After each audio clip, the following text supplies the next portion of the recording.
တင်အလုပ်တစ်ခုခုလုပ်ဖို့ဒါမှမဟုတ်စာဖတ်ဖို့ဟန်ပြင်လိုက်တိုင်း9မိနစ်လောက်နေရင်ဖုန်းကိုအလိုလိုပြန်ကင်မိနေပါသလားဒါမှမဟုတ်အရေးကြီးတဲ့အလုပ်တစ်ခုခုလုပ်နေရင် notification တက်လာတိုင်းစိတ်ကတခြားကိုရောက်သွားတတ်ပါသလားဒါကတင့်ရဲ့ပြင်းရည်မှုကြောင့်မဟုတ်ပါဘူးတကယ်တော့ကျွန်တော်တို့ရဲ့အာယုံစိုက်မှုကိုနည်းပညာကုမ္ပဏီတွေကသိပ္ပံနည်းကျဘလို့ခိုးယူနေသလဲဆိုတာကိုဒီနေ့ Collab မြန်မာမှာပြောပြပေးသွားမှာပါဒီဗီဒီယိုအဆုံးမှာတင့်ရဲ့ focus ကို3ဆလောက်ပြန်တက်လာစေမယ့်နည်းလမ်းတွေကိုသိရှိသွားပါလိမ့်မယ်အခုပြောနေတာကမောင်နိုင်ဖြစ်ပါတယ်ဘာလို့အာယုံစိုက်ဖို့ခက်ခဲရတာလဲဆိုတာကိုနားလည်ဖို့အတွက်ဒိုပါမင်းအကြောင်းအရင်သိရပါမယ်ကျွန်တော်တို့ဖုန်းထဲက social media တွေကိုသုံးတဲ့အခါကျွန်တော်တို့ like တွေရတဲ့အခါဒါမှမဟုတ်ဗီဒီယိုအတိုလေးတွေကြည့်တဲ့အခါမှာအုံနောက်ထဲကဒိုပါမင်းတွေအလွန်မင်းထွက်လာပါတယ်ဒါကအုံနောက်ကိုအလွယ်လန်းနဲ့ပျော်ရွှင်မှုရှာနည်းကိုသင်ပေးလိုက်တယ်လို့ပါပဲအဲ့ဒီအချိန်မှာစာဖတ်တာဒါမှမဟုတ်အလုပ်လုပ်တာလိုမျိုးခက်ခဲပြီးအချိန်ပေးရတဲ့အရာတွေကိုအုံနောက်ကညှင်းဆန်လာပါတယ်နောက်ထပ်အရေးကြီးတဲ့အချက်က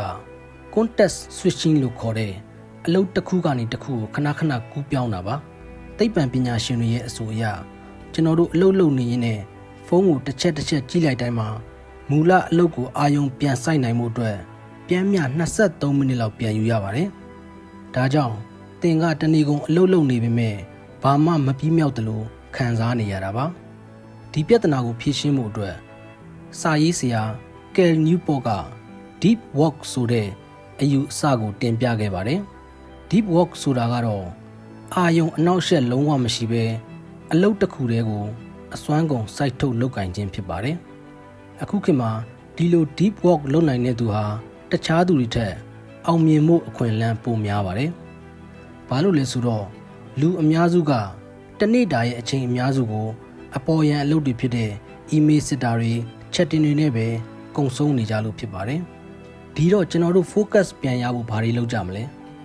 နံပါတ်1ဖုန်းကိုတခြားအခန်းမှာထားပါဖုန်းကိုဘေးနားမှာမှောက်ထားရုံနဲ့မရပါဘူးဖုန်းကကိုယ့်မျက်စိရှိမှရှိနေတာနဲ့တင်အုံနောက်ရဲ့ focus ကိုရော့ကျသွားစေတယ်လို့သူတေသနတွေကဆိုပါတယ်အလုပ်လုပ်တဲ့အခါဖုန်းကိုတခြားအခန်းမှာသွားထားလိုက်ပါနံပါတ်2 time blocking အချိန်ခွဲခြားခြင်းအချိန်ကိုမိနစ်60အလုပ်တီးတဲ့နဲ့15မိနစ်နားချိန်ဆိုပြီးခွဲလိုက်ပါအဲ့ဒီမိနစ်60အတွင်းမှာဘာ notification မှမကြည့်ပဲအလုပ်တစ်ခုတည်းကိုပဲဇောက်ချလုပ်ပါနံပါတ်3 digital detox လုပ်ပါတစ်ပတ်မှာတစ်ရက်ဒါမှမဟုတ်တစ်နေ့မှာဘယ်နှစ်နာရီဆိုပြီးအချိန်အပိုင်းခြားအလိုက် social media တွေကိုမသုံးဘဲနေကြည့်ပါဒါကသင်အုံနောက်ကို dopamine reset လုပ်ပေးရရောက်ပါတယ်နံပါတ်4အုံနောက်ကိုအနားပေးပါ